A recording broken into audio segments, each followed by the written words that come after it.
The Dance of the Dragons has changed forever, and after one of the most heartbreaking losses in House of the Dragon history, Episode 2 refuses to slow down. Rhaenyra is no longer thinking like a grieving mother, she's beginning to think like a queen ready to take everything.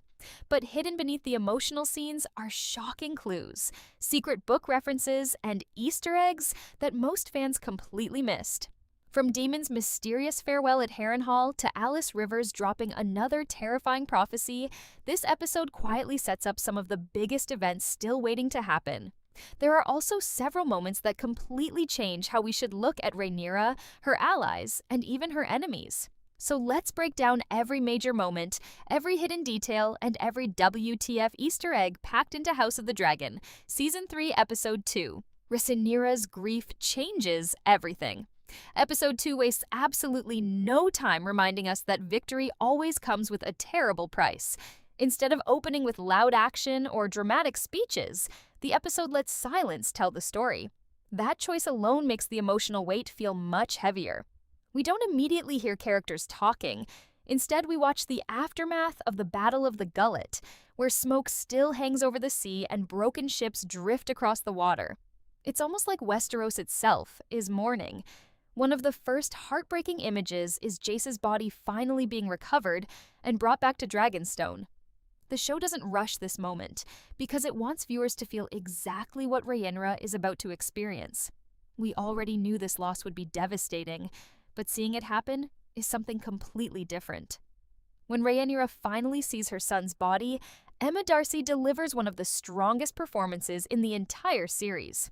At first, Rhaenyra refuses to believe what she's seeing. Her face says everything before she even speaks. You can almost feel her mind trying to convince itself that somehow this isn't real. That's a very human reaction, and it makes the scene far more powerful. Then, everything changes. The grief she has been holding back completely explodes. Instead of acting like the calm ruler her council expects, she reacts like a mother who has lost another child. That emotional breakdown isn't just there to make viewers cry, it's actually an important turning point for her character.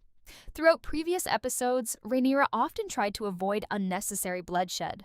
She wanted to believe there was still another path forward, but after losing Luke, and now losing Jace, that version of Rhaenyra is slowly disappearing. This episode quietly tells us that the queen we are watching now is becoming much harder, much colder, and far more dangerous. Another interesting detail happens when she lashes out at Sir Laurent Marbrand. On the surface, it feels like simple anger. She's furious that he locked her away during the battle and prevented her from joining the fight. But if you pay closer attention, her anger is really directed at herself. She believes that if she had been allowed to fight, maybe things would have ended differently. Whether that's true or not doesn't actually matter. The important part is that Rhaenyra believes it. That guilt becomes another piece of emotional baggage she now carries into the rest of the war. There's also a subtle visual detail many viewers may have missed. Much of Rhaenyra's time is spent inside Dragonstone's library instead of the traditional throne room. This location isn't random. Libraries represent history, knowledge, and legacy. While everyone else is thinking about battles, armies, and dragons, Rhaenyra is surrounded by the history of House Targaryen itself. It's almost as if she's asking herself one impossible question. What kind of queen does history remember? And after everything that's happened, the answer may no longer be the peaceful ruler she once hoped to become. The episode also reminds us just how much Rhaenyra has already lost. First her father, then her unborn daughter, then Lucerys, and now Jace. Every tragedy has slowly stripped away another part of the woman we met back in Season 1. That's why this episode feels different. We're not simply watching grief, we're watching transformation. One fascinating Easter egg is how the show mirrors Viserys' own emotional isolation from earlier seasons. Just like her father often carried unbearable pain behind closed doors, Rhaenyra now isolates herself inside Dragonstone, while the entire kingdom waits for her next decision. It's a visual callback that quietly suggests history is repeating itself. Another detail worth noticing is how nearly everyone around her reacts with fear instead of comfort. Her council members hesitate before speaking. Even experienced knights seem unsure of what to say. That silence tells us something important. The people closest to Rhaenyra are beginning to realize she isn't the same queen anymore. She's unpredictable. She's grieving. And perhaps most dangerous of all, she now has absolutely nothing left to lose. That emotional shift becomes the foundation for everything else that happens throughout episode 2. Every decision she makes from this point forward is influenced by pain instead of patience. And if the writers continue following the tragic path from Fire and Blood, this may only be the beginning of Rhaenyra's darkest transformation. Daemon's return, Alys Rivers' warning, and the Easter eggs, everyone missed. While Rhaenyra struggles with overwhelming grief at Dragonstone, the episode shifts our attention back to Harrenhal, where Daemon Targaryen is preparing for his next move. At first, everything feels surprisingly calm. The River Lords and the Winter Wolves are celebrating their recent victory, singing around campfires as if the war has finally turned in their favor. But in true House of the Dragon fashion, that feeling of peace doesn't last for long. The celebration comes to an abrupt end when news of Jace's death reaches the camp. This is one of those moments that quietly reveals a lot about Daemon's character. Many fans have always questioned whether Daemon truly cared about Rhaenyra's sons because they weren't his own children. The episode never gives us a direct answer, but his reaction speaks louder than any dialogue.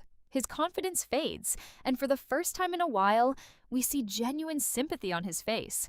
That moment matters because it reminds us that Daemon isn't simply fighting for power anymore. He's fighting for his family, and every loss pushes him further into the ruthless warrior we've come to expect. But before Daemon leaves Harrenhal, the episode gives us another unforgettable conversation with Alys Rivers. And this scene is packed with hidden meanings.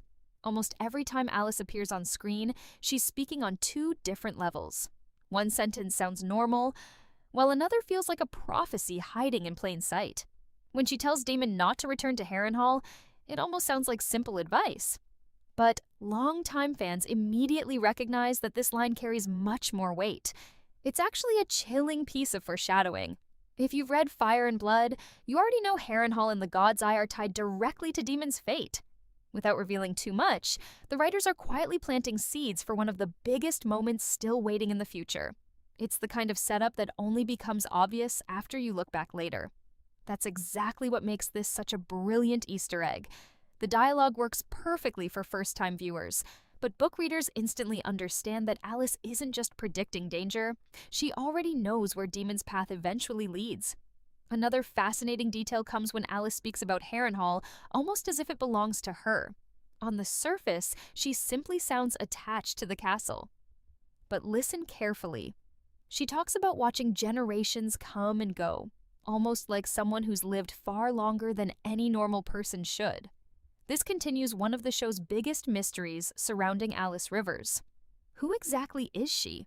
Is she simply a gifted healer, a powerful witch, or does she possess abilities connected to the ancient magic of the old gods? The series never gives us a clear answer, and that's exactly why every conversation with her feels unsettling. She never raises her voice, she never threatens anyone. Yet every word she says leaves people uncomfortable. That's fantastic writing, because real fear doesn't always come from monsters or dragons.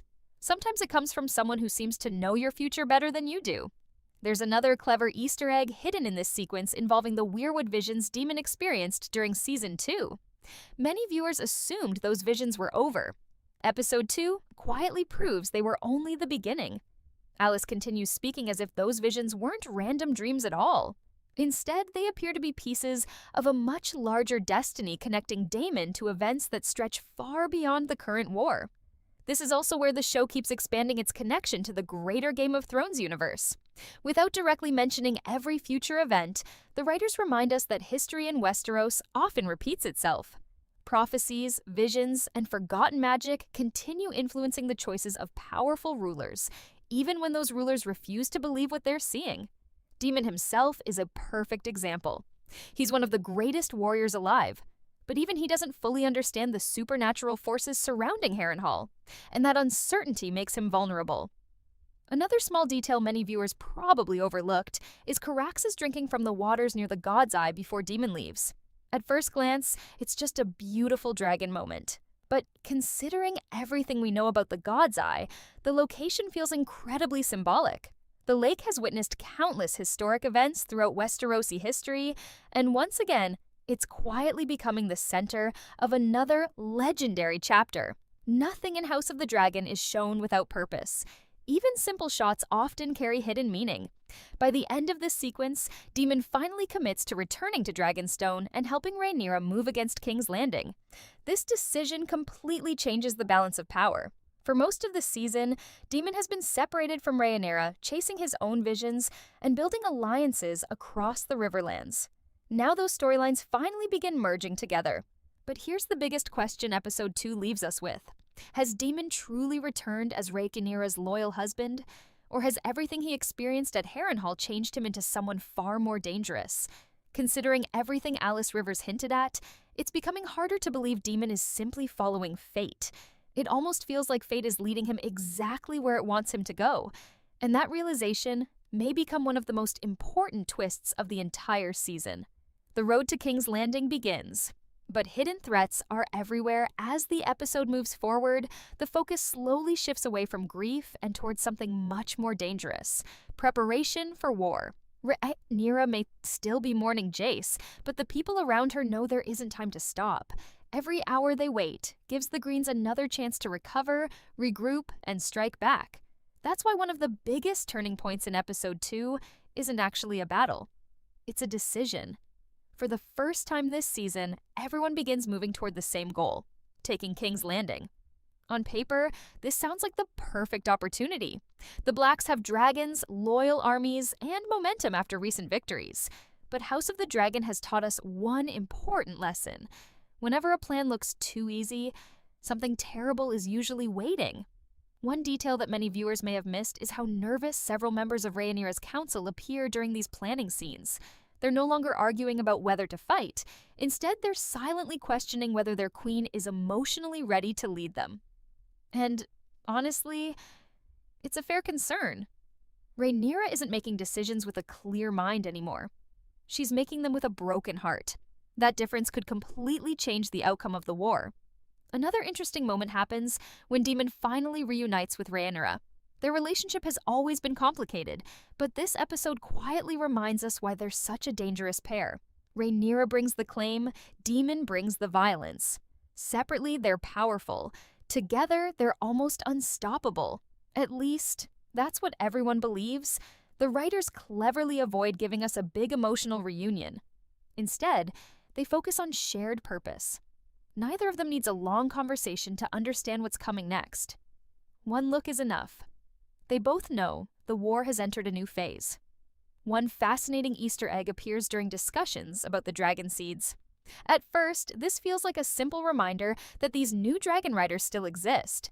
But book readers know their story is only beginning. The Dragonseeds aren't just extra soldiers. They're one of the biggest wild cards in the entire Dance of the Dragons. Right now, everyone sees them as heroes because they helped win an important battle.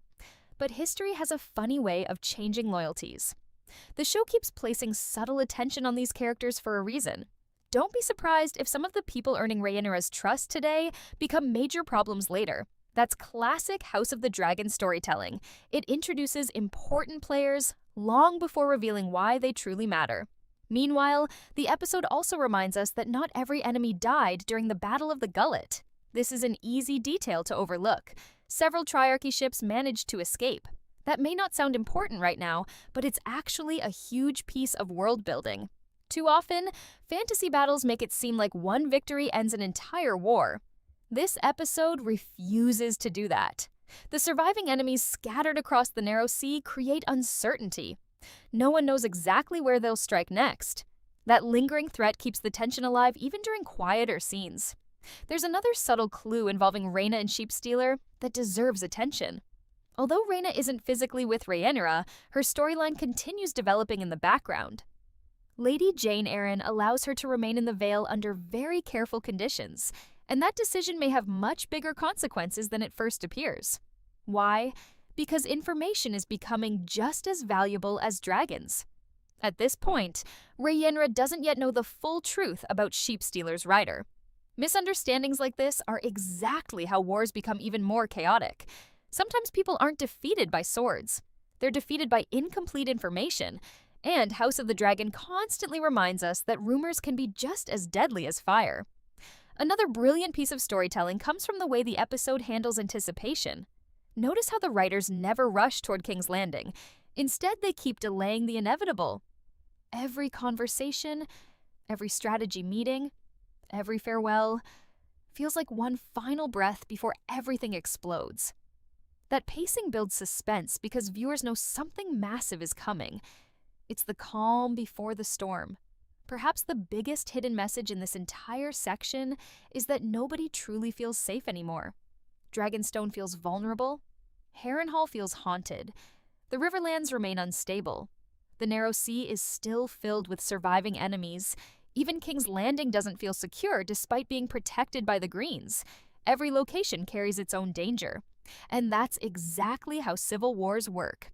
There are no safe places left, only places where the next tragedy hasn't happened yet. The episode also quietly asks another fascinating question. What happens when grief becomes leadership? Every commander around Rhaenyra is following her because she's the rightful queen. But being the rightful ruler doesn't automatically mean making the right decisions. As her pain grows stronger, her judgment becomes harder to predict. That uncertainty is beginning to affect everyone around her. Some advisors remain loyal, others stay silent, and a few seem genuinely afraid of what Rhaenyra might become if she keeps losing the people she loves. By the time episode 2 reaches its closing moments, one thing becomes crystal clear. The march toward King's Landing has officially begun, but if House of the Dragon has proven anything over the past 2 seasons, it's that the greatest danger isn't always waiting on the battlefield. Sometimes, it's standing beside you, riding with you, or quietly earning your trust while history prepares to take a very different turn. Hidden prophecies, shocking character changes, and the biggest WTF Easter eggs. As episode 2 moves closer to its ending, the action slows down just enough for the writers to hide some of the episode's smartest details. This is where House of the Dragon truly rewards viewers who pay close attention. Almost every conversation contains a hidden clue, a callback to earlier seasons, or subtle foreshadowing that could become incredibly important later. Let's start with one of the biggest WTF moments surrounding Rhaenyra herself. At the beginning of the series, she constantly questioned whether violence was the only answer. She believed the realm could still be united without endless bloodshed. Even after becoming queen, she often tried to avoid making reckless decisions. But episode 2 quietly shows that version of Rhaenyra fading away. It's not because someone convinced her, it's because grief changed her. That's one of the most tragic themes running throughout the Dance of the Dragons. Almost every major character starts with understandable goals, but loss slowly transforms them into someone completely different. The writers aren't telling us Rhaenyra suddenly became cruel overnight. Instead, they're showing us how repeated heartbreak slowly destroys the person she used to be. That's far more realistic and much more frightening. Another fascinating Easter egg comes from the repeated references to legacy. Throughout this episode, characters constantly talk about heirs, bloodlines, succession, and the future of House Targaryen. At first, those conversations simply sound like political discussions, but they're actually reminding viewers of something much bigger. The entire Dance of the Dragons began because people couldn't agree on who should inherit the Iron Throne. Now, every death makes that question even more complicated. Jace's death doesn't only break Rhaenyra emotionally, it completely changes the future of her family. Every loss